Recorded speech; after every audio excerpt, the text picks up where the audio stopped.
ฝ่ายพระเจ้าแผ่นดินประเทศไทยเมื่อได้ทราบข่าวจากพญาสุริยะภักดีว่าเจ้าราชวงศ์ลงไปกวดต้อนเอาครอบครัวคนลาวจากเมืองสระบุรีขึ้นมาเวียงจันทน์แล้วและพร้อมกันนั้นกองทัพลาวก็จะเคลื่อนทัพเข้าไปตีกรุงเทพจึงได้หับสั่งให้จัดการป้องกันพระนครไว้คือให้ตั้งค่ายล้อมพระนครตั้งแต่ธงงัวลำพองคือที่เขตหัวลำโพงในปัจจุบัน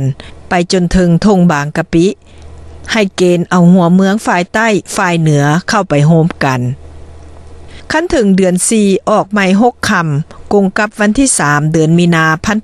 1827จึงได้สั่งให้กรมพระราชวังบวรสถานมงคลเป็นแม่ทัพยกกำลังทหารขึ้นมาทางเมืองสระบุรีและตั้งค่ายอยู่ทางเหือเขาพระพุทธบาทเพื่อคอยท่าทัพจากหัวเมืองต่างๆมาท่อนโฮมกันอยู่ณที่นั่น